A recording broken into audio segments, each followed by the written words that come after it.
Welcome friends. কেন্দ্রীয় শিক্ষা মন্ত্রকের পক্ষ থেকে মে 2026 এই তারিখ দিয়ে একটি বিজ্ঞপ্তি বা একটা গাইডলাইন পাবলিশ করা হয়েছে বিদ্যালয়ের নতুন ম্যানেজিং কমিটির ফরমেশন নিয়ে। সেখানে অনেক তথ্যই আছে, যার মধ্যে সংখ্যা অর্থাৎ কোন ক্যাটাগরির সংখ্যা কতগুলো হবে এই বিষয়টা আপনারা অনেকেই কমেন্ট করে জানতে চাইছেন। তো আমি পার্টিকুলারলি সেই বিষয়টা এই ভিডিওতে ডিসকাস করব। তো চলুন আমরা সরাসরি শুরু করি। সেখানে যে তথ্যগুলো আছে আমি সরাসরি সেখান থেকে স্ক্রিনশট নিয়েছি। আমি আগে এই বিষয়টা ডিসকাস করি, তারপর আমি সংখ্যা তত্ত্বে যাব। যেমন বলা হচ্ছে বিদ্যালয়ে, এখানে বিদ্যালয় বলতে একদম উচ্চ মাধ্যমিক স্তর পর্যন্ত ধরা হয়েছে। তো যদি শিক্ষার্থীর সংখ্যা 100 হয়, সেক্ষেত্রে সদস্যদের আনুমানিক সংখ্যা হবে 12 থেকে 15 জন। যদি বিদ্যালয়ে শিক্ষার্থীর সংখ্যা 100 থেকে বেশি কিন্তু 500 পর্যন্ত হয়, সেক্ষেত্রে সদস্য হবে 15 থেকে 20 জন। আর 500 জনের বেশি যদি শিক্ষার্থীর সংখ্যা হয়, সেক্ষেত্রে সদস্য হবে 20 থেকে 25 জন। এবারে এই সদস্যদের যে ক্যাটাগরি ভাগ করা হয়েছে, একজন থাকবেন সভাপতি, তিনি পিতামাতা বা অভিভাবকদের মধ্য থেকে নির্বাচিত একজন সদস্য। একজন হবেন সহসভাপতি, তিনিও পিতামাতা বা অভিভাবকদের মধ্য থেকে নির্বাচিত সদস্য। আর একজন একদম তলাতে যেটা আছে সদস্য সচিব, তিনি হবেন বিদ্যালয়ের হেডমাস্টার মশাই বা যিনি টিচার ইনচার্জ। এই তিনটে ক্যাটাগরি হয়ে গেল ফিক্সড। এরপরে যেটা আসছে যারা সদস্য, সেই সদস্যদের নিয়েই কিন্তু মূল আলোচ্য বিষয়। সেই সদস্যদের মধ্যে প্রথম যেটা ক্যাটাগরি হচ্ছে বিদ্যালয়ে অধ্যয়নরত সকল শ্রেণীর শিশুদের পিতামাতা অথবা অভিভাবক, অর্থাৎ ওই যে 100-500 যে সংখ্যা স্টুডেন্টস দাঁড়াচ্ছে, তাদের যারা গার্জেন বা পিতামাতা, তো তাদের মধ্যে থেকে সদস্য থাকবে, এটা একটা ক্যাটাগরি। দ্বিতীয়ত সদস্যদের যেটা ভাগ দেওয়া হচ্ছে স্থানীয় কর্তৃপক্ষের নির্বাচিত সদস্য। বেশ, তারপরে যেটা হচ্ছে বিদ্যালয়ের শিক্ষকবৃন্দ। আর শেষ যেটা বলা হচ্ছে স্থানীয় শিক্ষাবিদ অথবা বিষয় বিশেষজ্ঞ অথবা শিক্ষাবিদ বা প্রবীণ শিক্ষার্থী, প্রাক্তন শিক্ষার্থী, AWW, আশা, ANM। এই হলো টোটাল ক্যাটাগরি। কিন্তু এখানে শিক্ষা কর্মীদের যে বিষয়টা এতদিন একটা ছিল, শিক্ষা কর্মীদের পক্ষ থেকে একটা প্রতিনিধিত্ব করার বিষয়, সেটা কিন্তু আপাতত এখানে দেখা যাচ্ছে না। এবারে আমি চলে যাচ্ছি শতকরা ভাগের বিষয়টা। এখানে আমি ধরে নিচ্ছি যে বিদ্যালয়ে আপনার আচ্ছা, এবার বলি যে এই যে চারটে ক্যাটাগরি যে আমি সদস্যের কথা বললাম, প্রথম, দ্বিতীয় আর শেষেরটা, এটা তো ফিক্সড হয়ে গেল। বাকি এই চারটে ক্যাটাগরির যে সদস্য, তাদের মধ্যে বিদ্যালয়ে যারা পড়াশোনা করছে শিক্ষার্থীদের অভিভাবক প্রতিনিধি, সেটা হবে মোট সদস্যের 75%। এবং বাকি যে তিনটে ক্যাটাগরি রইল, অর্থাৎ আইটেম নম্বর 4, 5, 6, এই তিনটি মিলিয়ে হবে বাকি 25%, যার মধ্যে এই তিনটের ভাগ আবার হবে সমান সমান, 1-3, 1-3, 1-3। আমি সংখ্যা দিয়ে আলোচনায় যাচ্ছি, তাহলে বিষয়টা আপনাদের পরিষ্কার হবে।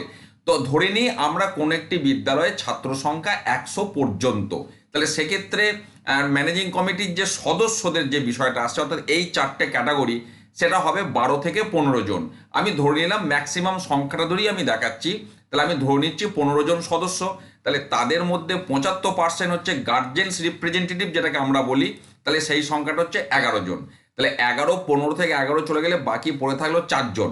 তাহলে সেই 4 জনকে 1-3 মানে সমান সমান 3 ভাগে ভাগ করতে হবে। তাহলে সমান সমান তো 3 ভাগে ভাগ করা যাবে না। সেক্ষেত্রে আমি শিক্ষকদের পক্ষ থেকে 2 জনকে ধরেছি, বাকি দুটি ক্যাটাগরিতে একজন একজন করে দিয়ে আমি 15 জন সংখ্যাটা মিলিয়েছি। তো এটা গেল যদি 15 হয়। যদি শিক্ষার্থীর সংখ্যাটা 100-র বেশি কিন্তু 500-র কম হয়, সেক্ষেত্রে আমি ধরে নিচ্ছি টোটাল আমার 20 জন সদস্য আমি পাচ্ছি। তাহলে 20 জন আর 75% মানে দাঁড়ালো 15 জন হচ্ছে গার্জেন্স রিপ্রেজেন্টেটিভ। স্থানীয় কর্তৃপক্ষে নির্বাচিত সদস্যবৃন্দ আমি একটা দিলাম, শিক্ষক প্রতিনিধি থেকে আমি 2টো দিলাম। আর যেহেতু 6 নম্বর আইটেমে অনেকগুলো ক্যাটাগরি আছে, আমি এখান থেকে 2টি দিলাম। তাহলে 2, 2, 4 একে 5, 15 আর 5 20, সংখ্যাটা মিলে গেল। এবার যদি স্টুডেন্ট সংখ্যা 500-র বেশি হয়, সেক্ষেত্রে ম্যাক্সিমাম 25 জন সদস্য হবে, আমি 25 জন ধরলাম। তার 75% মানে হচ্ছে 19 জন। তাহলে 19 জন চলে গেল আমার গার্জেন্স রিপ্রেজেন্টেটিভ। বাকি যেটা 6 জন পড়ে রইল, সেই 6 জনকে আমি সমান 3টে ভাগে ভাগ করে দিলাম। অর্থাৎ স্থানীয় কর্তৃপক্ষে নির্বাচিত সদস্য 2 জন, শিক্ষক প্রতিনিধি 2 জন, এবং বাকি 6 নম্বর যে আইটেমটা রয়েছে, এখানে যে সমস্ত ব্যক্তিবর্গের কথা বলা আছে তাদের মধ্যে থেকে 2 জন। তাহলে 19 আর 6 25 আমার মিলে গেল। এইবার যদি সংখ্যাটা কোনো কারণে কোনো জায়গা থেকে ডেফিসিট হয়, তাহলে এই যে যেমন আমি যদি শেষেরটা ডিসকাস করি যে 20 থেকে 25, তাহলে এক্ষেত্রে যদি সংখ্যাটা 23 হয়, তাহলে যে দুজন কমবে তাহলে সেই দুজনকে এইখান থেকে একটা আনুপাতিক হারে আমাকে কমিয়ে দিতে হবে। এরপরেও কিন্তু একটা কথা আছে, সেই কথাটা হলো যে এই যে মোট সদস্য হচ্ছে, আমি কিন্তু বারবার এখানে সদস্যের কথা বলছি, 1 নম্বর 2 নম্বর আর শেষ যে এই যে 3টে আইটেম কিন্তু ফিক্সড, এরা কিন্তু সদস্য নয়, এরা সভাপতি, সহসভাপতি আর সদস্য সচিব, এদেরকে বাদ দিয়ে কিন্তু সদস্যের হিসাব। তাহলে এই যে মোট সদস্য, অর্থাৎ প্রথম ক্ষেত্রে 15 জন, দ্বিতীয় ক্ষেত্রে 20 জন, তৃতীয় ক্ষেত্রে 25 জন, এদের আবার 50% হবে মহিলা প্রতিনিধি। অর্থাৎ যদি কোনো বিদ্যালয়ে 15 জন মোট সদস্য হয়, তাহলে সেক্ষেত্রে 7 জন অথবা 8 জন আমার হবে মহিলা, বাকি পুরুষ। একই রকম যদি 20 জন সদস্য সংখ্যা হয়, সেক্ষেত্রেও তো আমার অর্ধেক পেয়ে যাচ্ছি আমি, তাহলে 10 জন হবে পুরুষ প্রতিনিধি মানে সদস্য, আর 10 জন হবে সদস্যা। আর 25 জন যদি হয়, তাহলে একই রকম 12 অথবা 13 জন হবে আপনার পুরুষ আর মহিলা, ভাগটা এইভাবে করতে হবে। এবার এক্ষেত্রে কিন্তু আমি আবার বলছি, সভাপতি, সহসভাপতি বা সদস্য সচিবের মধ্যে কিন্তু এই ক্রাইটেরিয়াগুলো আসছে না। বাকি সদস্যদের ক্ষেত্রে কিন্তু এই মহিলা পুরুষ বিভাজন বা এই যে 75%, 25%-এর যে ক্যাটাগরি, এই ক্যাটাগরিগুলো কিন্তু এই জায়গা থেকে আসছে। এবার এই একটা গাইডলাইন সামনে এসেছে এবং সেখানে আরও অনেক তথ্য আছে যে একটা একাডেমিক সেশন শুরু হওয়ার 1 মাসের মধ্যে এই ফরমেশন করতে হবে। ম্যানেজিং কমিটির ভ্যালিডিটি হবে 2 বছর, 2 বছর শেষ হবার আগেই নতুন কমিটি ফরমেশন করতে হবে। বা এই যারা সদস্যা থাকছেন, এদের সদস্য পদ চলে যাবে যদি এই সন্তান বিদ্যালয় পরিত্যাগ করে, সেক্ষেত্রে সেই অভিভাবকের সদস্য পদ চলে যাবে। বা এনারা যদি ট্রান্সফার নেন যে জায়গায়, সেই জায়গা থেকে অন্য জায়গায় ট্রান্সফার নিয়ে চলে যান আধিকারিক, সেক্ষেত্রে তার সদস্য পদ চলে যাবে। সেক্ষেত্রে যেমন নিয়ম, সেই নিয়মে সেই শূন্যস্থান আবার কট করতে হবে, মানে পূরণ করতে হবে সোজা কথায়। তো আপাতত এই একটা স্ট্রাকচার সামনে আসছে, আপনারা অনেকেই কমেন্ট করছিলেন, তো আমি বিষয়টা আপনাদের সাথে শেয়ার করলাম যে মোটামুটি একটা কি স্ট্রাকচার দাঁড়াচ্ছে বা কি একটা গাইডলাইন সমস্ত ভারতবর্ষের জন্য কেন্দ্রীয় শিক্ষা মন্ত্রকের পক্ষ থেকে পাবলিশ করা হয়েছে। আপনারা কমেন্ট করছিলেন যে এই পার্সেন্টেজের বিষয়টা সংখ্যাতে কনভার্ট করে কীরকম স্ট্রাকচারটা দাঁড়াচ্ছে। তবে এই নিয়ে এবার অবশ্যই রাজ্যগুলিকে পৃথক নির্দেশিকা বের করতে হবে।